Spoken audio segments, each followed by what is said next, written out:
자, 구독자 여러분 안녕하세요. 오늘은 김성범 세무사님을 모시고 여러분들이 가장 헷갈려하고 궁금해하는 분양권 취득세 관련해가지고 좋은 소식이 나왔다고 해서 가져왔습니다. 자, 세무사님 안녕하세요. 네, 안녕하세요. 네, 어떻게 잘 지내십니까? 네, 잘 지내고 있습니다. 네네. 너무 오랜만에 출연해서 설레네요. 네, 자, 우리 세무사님은 세무법인 메가넷 파트너 세무사로 계시고 현재 강남역과 서초역 중간쯤에 네. 네, 그렇죠. 지하철에서 뭐 멀지 않으니까 한번 필요하신 분들은 참고하시고 저서로는 취득세 이해와 중과세 해설, 소득세 개론, 한 권으로 끝내는 광역교통시설 부담금 있는데 요 책입니다. 요 책이죠. 이제 요겁니다. 취득세 이해와 중과세 해설.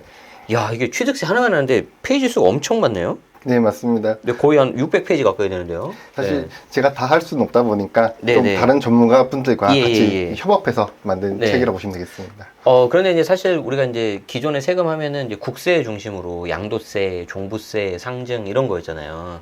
그런데 2020년 취득세 중과가 되면서 네. 특히 이제 지방세 쪽으로도 이제 많이 수요가 있기 때문에 여러분들이 그런 것들도 참고해 주시면 좋을 것 같고요. 여기 보면은 그 블로그 주소가 있는데 검색창에서 범세무사의 절세일지라고 검색을 하시면은 이게 블로그가 뜨는데 특히 이제 다른 좋은 내용도 많이 있는데 특히 취득세 쪽으로도 많이 있고 저도 뭐 취득세 중과라든지 좀 이슈 있는 거 일시적 주택 우리 양도세하고 또 다르잖아요. 맞습니다. 예, 그래서 이제 그런 거 할 때는 이제 제가 뭐 다 일일이 적기도 좀 힘들고 그래서 우리 김성범 세무사님 포스팅을 이렇게 공유하고 있기도 합니다. 자, 오늘 그래서 특히 분양권 관련해서 내용이 좀 있어서 가져왔는데 이제 제가 마이크를 좀 넘기면서 설명을 좀 요청드리도록 하겠습니다. 세무사님 설명해 주시죠. 가장 기다렸던 내용 중 하나가 취득세 중과 완화일 텐데요. 네, 뭐 저도 제가 자세히 알지는 못하지만 네, 당분간은 중과 완화는 기대하기 어렵기 때문에 이제 네. 우리 현행법 기준으로 네. 최대한 본인이 취득세 중과를 피할 수 있는지 네, 그 네. 판단하는 게 중요할 것 같아요. 네, 그래서 오늘 제가 마침 나온 김에 분양권 취득세 관련된 얘기도 나온 게 있고 네, 또 저도 동료 세무사님들이 가장 질문 오는 내용 중 하나가 이 바로 분양권 취득세입니다. 네, 네, 일반 주택 취득세는 어렵진 않은데 분양권은 봐도 봐도 어렵다 네, 이런 말을 자주 듣거든요. 네. 그래서 오늘 제가 유튜브에 나온 김에 네. 기본적인 내용을 다시 한번 설명드리면서 네. 우리 멤버분들께 도움이 됐으면 좋겠습니다. 네, 네, 그럼 첫 번째 가장 중요한 게 뭐냐라고 하시면 네. 우리 지방세법상 분양권이 무엇인가인데요. 네. 사실 이 범위 자체는 소득세법상 분양권과 동일하다고 네, 볼 네. 수 있습니다. 그럼에도 불구하고 제가 첫 번째 판단 중 내용을 이렇게 한 이유는 이 대부분 질문 내용이 뭐냐면 그럼 주거용 오피스텔 분양권도 해당됩니까? 정말 질문이 많이 오세요. 네, 결론은 오피스텔 분양권은 해당하지 않는다. 네, 본인이 뭐 상업용을 쓰시든 네. 주거용을 쓰시든 이 분양권에서 제외된다. 뭐 이 결론 하나만 기억하시면 될 것 같아요. 네, 네, 그걸 제외하고는 내가 보통 아파트 분양권에 당첨됐다? 네, 그럼 이 첫 번째 박스에는 해당되는구나 네. 라고 보시면 되고요. 이제 두 번째, 뭐 아파트 분양권은 대부분 해당하진 않지만 앞으로 네. 세법이 바뀌다 보면은 혹시 네. 모르는 거니까요. 네, 어떻게 했냐면 취득할 주택이 중과 제외 대상 주택에 해당하든지 네, 보통 우리 지방세법 시행령 제28조 2에서 규정하고 있는데요. 네, 결론부터 말씀드리면 아파트 분양권은 아직까지는 네. 해당이 안 됩니다. 그럼 여기에 해당되는 게 어떤 게 있어요? 뭐 대표적으로 뭐 시가 표준액 1억 원 이하 네, 네, 뭐 주택을 예로 들 수 있겠고요. 네, 근데 뭐 앞으로는 그래도 세법이 개정되면서 기대할 수 있는 게 네. 최근에는 뭐 저희 소형 신축 주택, 뭐 네. 미분양 아파트 얘기가 나오지 않았습니까? 네, 그럼 우리가 예를 들면 지방의 미분양 아파트를 뭐 시행사로부터 바로 뭐 취득한 경우가 있을 수도 있겠죠. 네, 뭐 그런 걸 좀 더 확장한다고 본다면은 이 중과 제외 대상 주택에 해당하는 경우가 있을 수도 있겠네 있을 수도 있다. 라고 좀 기대는 해볼 수 있겠는데 아직까지는 크게는 없지만 그래도 네. 기억은 하고 있자. 세법은 계속 바뀌니까 좀 네. 보시면 되겠고요. 그럼 세 번째, 이 분양권 취득세의 핵심 중 하나인데요. 네. 자, 어쨌든 세대 구성은 어떻게 되는가? 네, 왜냐하면은 취득자 본인만 보면 참 심플한데 네, 취득자 본인뿐만 아니라 나의 가족을 보다 네. 보니까 이제 주민등록 등본을 뗐을 때 음. 나의 가족이 어떻게 구성되어 있는지를 네. 보셔야 되고요. 네, 그리고 마지막으로는 나의 주민등록 등록표에 기재된 가족을 기준으로 몇 주택을 가지고 있는지를 네. 계산하고 나면은 결과적으로 이제 네. 내가 일반 세율인지 아니면 중과 세율인지 결정된다라고 네. 보시면 되겠습니다. 네, 좋습니다. 자, 그러면 분양권으로 보는 시기 한번 좀 설명해 주시죠. 이 내용은 무슨 말이냐면 제가 다음 설명에서 말씀드릴 건데 네. 자, 분양권이냐 주택이냐에 네. 따라서 취득세판이 달라진다는 거죠. 네, 그러면은 우리 지방세에서 언제까지 분양권이고 언제까지 주택을 보냐가 네. 하나의 쟁점이에요. 네.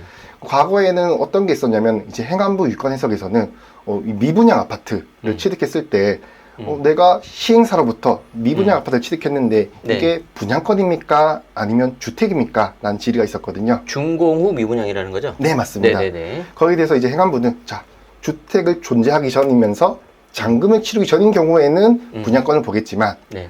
그게 아니라면은 주택을 보겠다. 그럼 결론 좀 심플하게 말씀드려 볼게요. 네. 결국 이 분양권이 아파트로서 완공이 된 상태에서 네. 만약 취득을 했다. 네. 그러면은 주택인 것이고 네. 완공되기 전에 취득했으면 분양권이다. 네, 아주 네. 심플하게 보는 거죠. 네네네. 형태가 있냐 없냐로 네. 보는 건데 이게 어떻게 보면 당연한 거 아니야? 라고 볼 수 있지만 네. 한편으로는 좀 이상하게 볼 수도 있는 얘기예요. 네네. 왜냐면은 결국 우리가 흔히 열세를 받는다고 하는데 네네네. 그 열세를 받으려면은 시행사로부터 잔금 치르고 네. 열세 받아야 그때부터 이제 맞아요, 맞아요. 아파트거든요. 네. 근데 단순히 주택이 완공됐냐 안 됐냐를 네. 기준으로 이게 분양권인가를 판단한 게 약간 좀 이상하다. 아, 애매하죠. 네. 네. 실무자분들께 제가 여쭤봤을 때도 약간 이건 좀 이상한데 라는 내용이 있었는데요. 네. 그래서 저도 일단은 이런 얘기가 있었고 그 뒤에 다른 얘기가 없다 보니까 일단 조심스럽게 이렇게 해석하자라는 게 네. 있었는데 이제 작년에 이제 심판 사례를 하나 제가 발견했는데요.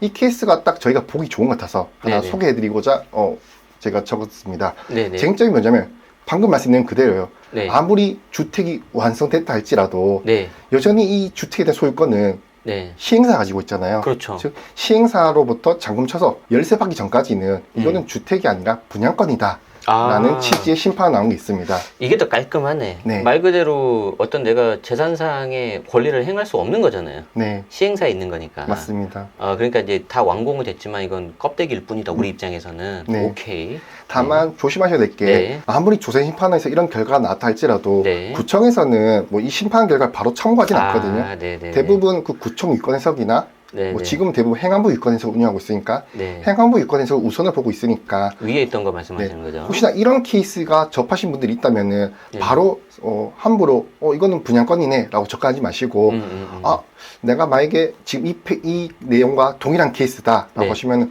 구청에서는 인정하지 않을 확률이 높고 네. 심판원에서 불복해야겠구나 라고 좀 판단해 주시면 좋을 것 같습니다. 좀 각오를 스스로 하셔야 될 것 같습니다. 네. 사실 분양권 취득세는 이 표가 핵심이세요. 자, 이 표가 핵심이다. 여러분 잘 보십시오. 네. 결국 취득세 중간은 세 가지죠. 네. 이 세대 구성이 어떻게 되는가. 네. 자, 그럼 세대일 기준으로 주택수는 몇 채인가. 네. 마지막으로 뭐 지금 큰 실효는 없지만 네. 내가 취득한 주택이 조성 대상 지역이냐 네. 아니냐만 판정하시면 되거든요. 네. 그러면 제일 중요한 이 세대 판정이에요. 세대 판정. 자, 주택을 바로 취득할 때는 주택 취득일, 네. 지금 가로 표현처럼 잔금 지급일과 등기 접수일 중 빠른 날 기준으로 그렇죠. 세대도 판정하시고 밑에 나와 있듯이 주택 수도 판정하시고 네. 조정 대상 지역도 판정하시면 돼요. 네. 근데 분양권은 제가 이 세대 판정을 두 개 적어놨어요. 주택 취득일 수도 있고 분양권 취득일 수도 있습니다 라고 네. 표현했는데요. 이유는 조세 심판원과 행안부가 바라보는 관점이 다르기 때문입니다. 네네네. 첫 번째 제일 중요한 행안부는 어떻게 보고 있냐. 네. 자, 행안부는 주택 취득일 기준으로 보고 있어요. 주택 취득이라는 거는 옆에 있는 잔금. 네, 맞습니다. 그거다. 네. 왜냐면 일반적으로 등기는 뭐 저희가 집단 등기 하다 보니까 늦으실 거라서 대부분 이 잔금 지급일 기준으로 보시면 되는데 네. 행안부는 어떻게 보고 있냐면 분양권 취득 기준을 봐야지. 네네네. 네. 그러니까 이거는 이렇게 정리해 드릴게요. 첫 번째 구청 단계에서 대응한다 보시면은 네. 주택 취득일 기준으로 세대를 판정한다. 네. 우리 멤버분들은 어떻게 보시면 되면 나한테 유리한 걸 기준으로 보시면 돼요. 네네. 만약에 주택 취득일 기준으로 내가 세대원이 빠져 있고 나만 밖에 없다. 근데 중과가 안 당해. 그럼 네. 행안부 기준 가야지. 네. 근데 이 내용을 모르고 있다가 주택 취득일 때 실수로 뭐 동생을 전입 신고시켰어요. 네네네. 그래서 내가 중과 당하게 생겼어. 네네네. 근데 분양권 취득 당시로 봤더니만 다행히 동생은 빠져 있고 나만 네네. 있어서 중과가 안 당해. 이런 경우에는 일단 구청에서는 중과를 당하시고요. 네네. 그리고 심판원 가서 불복을 진행하셔라. 이렇게 안내드리고 있습니다. 그런데 처음부터 중과를 안 맞는 게 좋잖아요. 왜냐하면 이제 그 기간 동안 네, 내 자금이 묶이는 것도 있고 네. 뭐 혹시라도 이게 좀 네. 결과가 안 좋게 나오면 불안하잖아요. 맞습니다. 그럼 이제 어떻게 하면 돼요? 그런 경우에는. 제가 사실 네. 제네시스 유튜브 덕분에 네. 멤버분들 통해서 제가 구청에 네. 대응을 많이 해봤는데요. 네네. 구청은 조세 심판에 아무리 그 답을 다수 네, 냈다 네, 할지라도 네, 우리는 네. 행안부를 따라가겠다. 그렇죠, 그렇죠. 그러니까 심판은 가셔라. 이렇게 네. 답이 대부분 나오실 거예요. 네, 네, 네. 그러다 보니까 좀 약간 억울하시겠지만 네. 결론은 네. 가급적이면은 지금 아직 잔금 안 치르신 분들은 이 내용 보시고 빨리 혹시나 동생이 형식으로 내 집에 세대 분리했네? 그럼 빨리 세대 분리하시고 네. 부모님도 나이 보신 다음에 65세 이상이 안 되신다. 네, 그럼 네, 똑같이 네. 세대 분리하셔서 최대한 빨리 네. 실제 세대에 맞게 네. 뭐 나랑 배우자만 둔다던가 네, 네. 이런 식으로 해서 대비를 하시면 되고요. 네. 만약에 그 대비가 늦으신 분들은 네. 분양권 치드릴 기준을 보셔서 다행히 그 치드릴 네. 기준일 때는 내가 중과 대상이 아니다 라고 하시면 좋은 솔루션은 아니긴 하지만 어쨌든 불복하셔서 네. 중과를 중과 당했던 세금을 돌려받자 네. 이렇게 가시는 게 좀 현실적인 방향이 같습니다. 자, 조금 정리를 좀 해드릴게요. 우리가 이제 주택은 이슈가 없어요. 네. 근데 이 분양권이 이슈인데, 이 분양권 이슈가 된 게 이 녀석이 취득세, 주택수에 들어와서 그런 거잖아요. 맞습니다. 그게 2020년 8월 12일. 네. 예, 그래서 여러분들이 이제 그게 이제 원죄입니다. 원죄. 예, 네. 그래서 이제 그거가 이슈가 있기 때문에 하는 건데, 지금 세무사님이 말씀하신 거는 그래도 이제 두 가지 방법이 있긴 있는데, 우리 입장에서는 분양권을 취득할 때, 즉 분양 계약일을 기준으로 할 때 취득세 주택수가 산정이 되니 거기서부터 조심하는 게 제일 좋다는 거잖아요. 네, 맞습니다. 맞죠? 네. 근데 잘못해서 내가 이미 중과 대상 된 것처럼 매수를 해버렸다. 그러면 주택 취득하는 그 잔금할 때 그때라도 좀 분리하자 좀 이거죠. 네, 맞아요. 만약에 최악의 경우에 둘 다 놓쳐버리면 어떻게 됩니까? 방법 없죠, 그 경우에는. 정말 슬픈 말이지만 만약에 분양권 취득일 때도 중과고 네네. 주택 취득일 때 중과다라고 하시면은 네. 이거는 사실상 거의 방법이 없다. 네, 보시는 네, 게 네. 맞아요. 그래서 여러분들이 이제 이슈가 되는 게 요 바로 주택 분양권입니다. 방금 세대를 말씀드렸는데 말씀하십시오. 네. 주택수 판정도 말씀드리면은 네. 잔금 즉 주택 취득일이 아니라 우리가 가장 잘 알고 있는 내용이죠. 네. 분양권 취득일이다. 네. 보통 당첨을 보면 계약일 기준이다. 네. 보시면 되고요.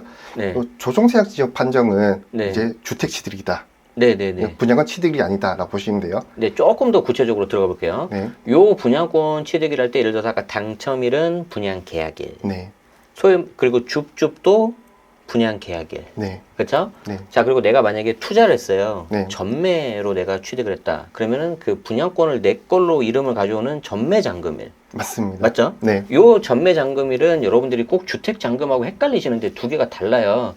그러니까 이거를 좀 잘 구분하셔야 돼요. 잔금이란 말 쓸 때는 이게 항상 많이 물어보는 거예요. 맞습니다. 맞아요. 그래서 네. 아, 여기 나오네요. 네, 아, 방금- 죄송합니다. 네. 방금 이렇게 마지막 내용을 정리 겸 다시 말씀드리면 그렇죠. 결국 분양권은 대부분 당첨 아니면 네. 전매가 좀 비율이 높아요. 네네네. 그래서 우리 시스님께서 정리해 주신 그대로 네. 자, 당첨이 되거나 줍줍이 됐다. 네. 이럴 때는 계약일 네. 그리고 이제 전매를 치겠다. 이런 네. 게는 전매 잔금 지급일로 네. 보시면 되고요. 네. 그리고 제가 뒤에서 설명드리겠지만 네. 분양권 증여한 경우에는 어떻게 네. 되냐라고 하시면 증여 계약일이다. 네. 그리고 이 취득일을 또 왜 굳이 말씀드렸냐면은 네. 결국 양도소득세는 이제 다들 잘 아세요. 네네. 그 양도세랑 차이가 있기 때문이에요. 네. 제가 처음에 주택취득세 관련해서 유튜브를 촬영할 때는 네. 제가 양도소득세랑 비교해드리긴 했는데요. 아, 맞아요. 오늘은 맞아요. 취득세가 메인이다 보니까 네네네. 취득세만 중점적으로 한 표다. 네네. 이걸 양도세랑 그대로 보셔서 판단하시면 안 된다. 큰일 날 수 있다. 네. 옆에 오른쪽이 근거가 다 지방세 이쪽이기 때문에 계속 말씀드리지만 우리 지금 현재 영상은 그냥 취득세, 지방세만 보고 있다는 거 꼭 여러분들이 구분하셔야 됩니다. 지금까지 설명드린 내용이 네. 이제 분양권 취득세에 대한 아주 기본 내용. 아주 기본. 네, 그냥 기초 체력이라 네. 보시면 돼요. 네. 그냥 짧게 정리해드리면요. 네. 결국 이 세대 판정이랑 주택수 판정 관련해서 네. 일반 주택이랑 좀 다르다. 행안부 기준으로 보면은 세대 판정은 주택 취득일, 네. 주택수 판정은 분양권 취득일이라 네. 보시면 되고요. 네. 만약에 조세 심판 기준을 보겠다라고 네. 하시면은 세대 판정이 됐든 네. 주택수 판정이 됐든 네. 분양권 취득을 본다. 이렇게 두 가지를 구분해 주시면은 네.